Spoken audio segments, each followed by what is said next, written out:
ঢাকা বিশ্ববিদ্যালয়ের শিক্ষক আসিফ নজরুল তার ফেসবুক ওয়ালে সময়ের আলোচিত আইনজীবী ও সংবাদ উপস্থাপক মঞ্জুর আল মতিন প্রীতমকে নিয়ে ডাক্তার আব্দুর নূর তুষারের একটি লেখা শেয়ার করেছেন।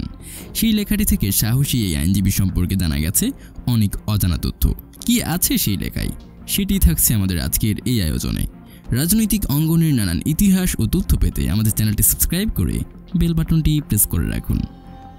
তুষার সেই লেখায় লিখেন, প্রীতমকে আমি তার কৈশোর থেকেই চিনি। আমার আর তার একই স্কুল। আমার প্রিয় শিক্ষকের বাড়িতে তার সাথে আমার পরিচয়। গান গায়, তবলা বাজায়, সারদ বাজায়, আবৃত্তি করে, নজরুলকে নিয়ে পড়ে বিতর্ক করে। এরপর আইনজীবী হয়েছে, সংবাদ পাঠক হয়েছে। সে আমাকে একাধিকবার তবলা বাজিয়ে শুনিয়েছে, গান গেয়েছে ও সারদ শুনিয়েছে স্যারের বাসায়। তাকে যারা শিবির হিসেবে ট্যাগ করেছেন তাদের মিথ্যা বলার ক্ষমতা অসাধারণ। প্রীতম কেন এই ট্যাগ পেল? কারণ সে আন্দোলনকারী ছাত্রছাত্রীদের উপর আইন বিরুদ্ধ অযৌক্তিক গুলিবর্ষণ ও অত্যাচারের বিরুদ্ধে আদালতে গেছে।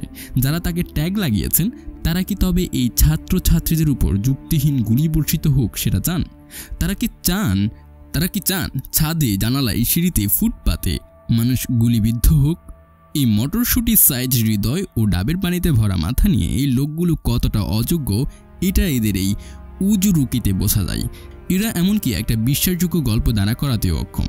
এই নির্বুদ্ধিতার কারণে এদের মিছার রাজত্ব এমন জায়গায় গেছে যে এদের নিজেদের বাপ মায়েদের নাম নিজেরা বললে অন্যরা বিশ্বাস করে না। সেনাপতি আজিজ তার উদাহরণ।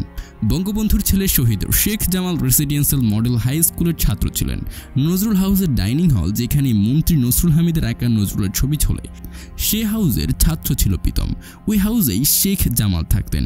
রেসিডেন্সিয়াল মডেল স্কুলে 50 বছর পূর্তিতে প্রীতম আমার সাথে উপস্থাপনাও করেছেন।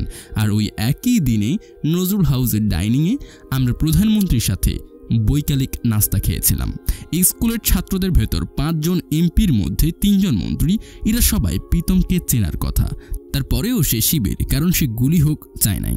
আমাদের স্কুলের একটি ছেলে গুলিতে মারা গেছে, এটা একটা বড় কারণ। আমি নিজেই স্কুলে, কলেজ সহ 12 বছর পড়েছি। শৈশব থেকে কৈশোরের অন্য কোনো মাঠের ঘাসে পা দেয় নাই। স্কুলের ছেলেদের আমরা আপন ভাই ভাবি। আর এই বয়সে এসে আমার মনে হয় এখন যারা, তারা আমার সন্তান। এখন সুবিচার চাইলে, আরও মৃত্যু এড়াতে চাইলে প্রীতম হয়ে যাচ্ছে শিবির। যারা এসব মিথ্যা বলছেন তাদের সুস্থতার জন্য প্রার্থনা করি।